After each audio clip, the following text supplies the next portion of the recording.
মির্জা ফখরুলের সঙ্গে ভারতীয় হাই কমিশনারের সাক্ষাৎ। ঘটনাটা একটু বিরল এবং ব্যতিক্রমী। আবার এই ঘটনার যে কোনো আউটপুট নেই, এটাও আমি মোটামুটি নিশ্চিত। যাই হোক, খবর তো খবরই, আপনাদেরকে জানাতে হয় এবং কিছু মন্তব্য মতামত দিতে হয়। আপনারাও দিচ্ছেন, আমি খুশি যে আপনারা বেশ মতামতগুলো দিচ্ছেন। কিন্তু আমি একটু বলি, এই খবরটা একটু বিশ্লেষণের আগে, এখনো পর্যন্ত কিন্তু আপনারা অনেকে বলেন যে আমার ভিডিও পাচ্ছেন না। আমি অনেকগুলো ভিডিও করি এই কারণে যে আমি সমসাময়িক কোনো ঘটনা আপনাদেরকে জানাতে এবং একটু বিশ্লেষণ না করে আমি ছাড়ি না এবং চেষ্টা করি। তো একটা দুইটা পান, বাকিগুলি পান না।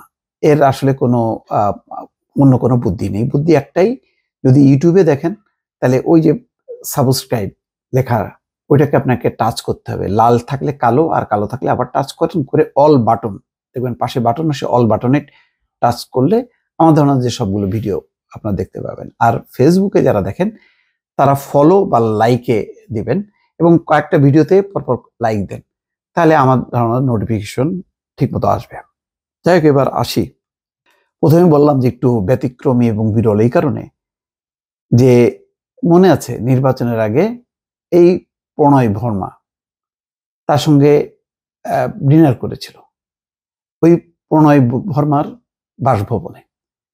প্রণয় ভর্মা কিন্তু কখনো আসেনি, বরং বিএনপি হন্যে হয়ে তাদের পেছনে ছুটত। ওই যে ওবায়দুল কাদের বলতো না যে বিএনপি নেতাদের কাজ হচ্ছে ঘুম থেকে উঠেই এম্বাসি ঘোরা, তারপরে সন্ধ্যার সময় অ্যাম্বাসেডারদের বাসায় বাসায় ঘোরা, অনেকগুলো ঠাট্টা মস্করা করা হতো। তো ওই একটাই বৈঠকের কথাই জানতাম যে প্রণয় ভর্মার সাথে হয়েছে। এরপরে বহু চেষ্টা করেছে বিএনপি বা অন্যান্য দল যে আওয়ামী লীগের বাইরে অন্য যারা আছে তাদের একটু মতামতগুলি তারা শুনুক, বুঝুক, জনগণের পালসটা তারা বোঝার চেষ্টা করুক।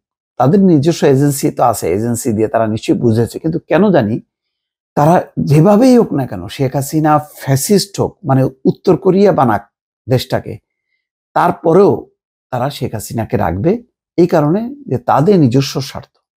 এখানে তাদের দেশেরও যে একটা গণতান্ত্রিক কাঠামো আছে, অন্তত তাদের দেশের মতন হোক বাংলাদেশ বা শাসন কাঠামোয়, এইটা তারা কখনোই চায়নি। এটা কি উচিত? একটা সমাজতান্ত্রিক দেশ আর একটা সমাজতান্ত্রিক দেশকে হেল্প করবে না?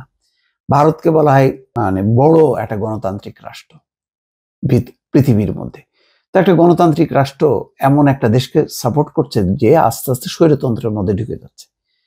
2014, 18 এবং 24-এর নির্বাচনটা কেমন, এটা গণতন্ত্রের কোন সংজ্ঞায় পড়ে, এটা তো ভারতের যে একজন কিশোর সেও বোঝে।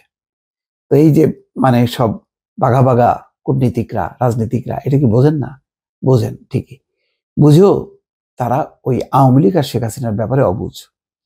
তো এই অবস্থায় ভারতের অপেক্ষায় তো আর থাকে নাই। ভারতও মনে করছে, আওয়ামী লীগেরও অনেকে বা আওয়ামী লীগের দোসরদের অনেকেই মনে করতো যেই কাঠামো করছে শেখ হাসিনা, যতদিন বেঁচে থাকবে শেখ হাসিনা ক্ষমতা ছাড়বে না। এটা অনেকেই বিশ্বাস করত। আমাকে বহুবার বলেছে যে তুমি যতই ভিডিও করো না কেন, একটা কথা শুনে রাখো, শেখ হাসিনা যতদিন জীবিত আছে ততদিন সে ক্ষমতা ছাড়বে না, সে ক্ষমতায় থাকবে। এইরকম একটা বিশ্বাস কিন্তু যারা বলতো তারা এটা বিশ্বাস করে এবং তাদের এই কথায় অন্তত আর কেউ না হোক আন্তর্জাতিক বিশ্বের মধ্যে ভারত বিশ্বাস করত, একদম নিশ্চিত। সেই কারণে এক সময় ভারতের একটা পলিসি ছিল, বাংলাদেশের যদি আসতো তাদের কোনো মন্ত্রী, প্রধানমন্ত্রী বা উচ্চ পর্যায়ের, তারা দুই পক্ষের সঙ্গে বৈঠক করত। কিন্তু ওই যে প্রণব বাবুর সঙ্গে দেখা করতে অস্বীকৃতি জানালেন বেগম খালেদা জিয়া, ওই একটা ইস্যুকে কেন্দ্র করে তারা এই যে বিএনপিকে ত্যাগ করলো তো করলো, মনে হলো যেন এটাও একটা তাদের একটা মানে সুযোগ করে দিল আর কি বিএনপি। সেই সুযোগটাকে তারা ব্যবহার করলো।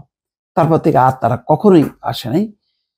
এই নির্বাচনের আগে যখন নাকি দেখলাম যে প্রণয় ভার্মা তার বাসভবনের ডিনারে ডেকেছে, ভাবলাম যে না, ভারত হয়তো পশ্চিমাদের কথা অনুযায়ী তারাও চেষ্টা করবে বাংলাদেশে একটা অংশগ্রহণমূলক নির্বাচন।